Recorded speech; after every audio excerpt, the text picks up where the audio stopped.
Hey guys, another unboxing video.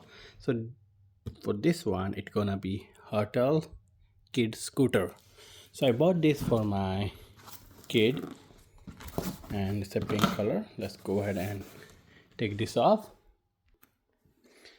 So it's outdoor friendly, 1+ age, and it has LED tires.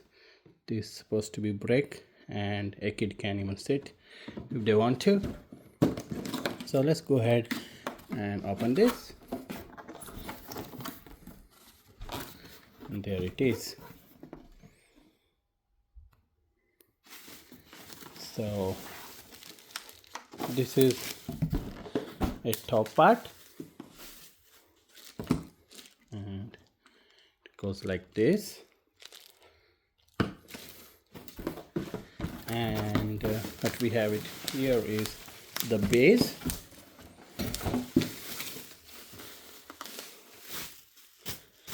Let me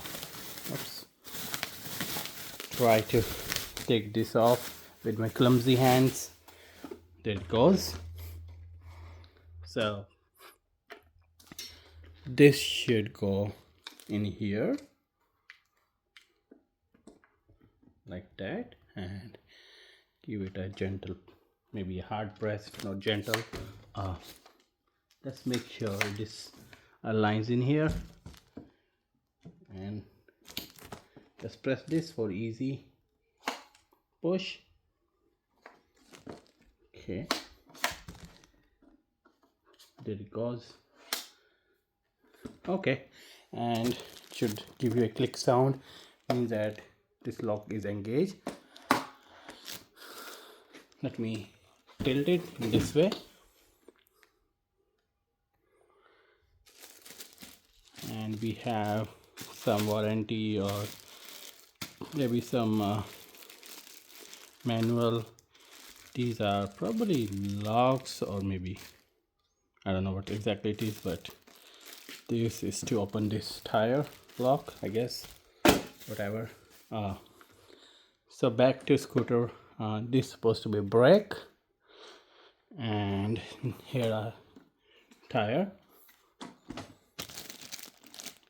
So as you could see, LED, when you move it really fast, so LED comes up like that. Yeah, I hope my kid love it. I bought it on Amazon Prime Day. That's pretty much it for this unboxing video. Did nothing much in the box. So take care, guys.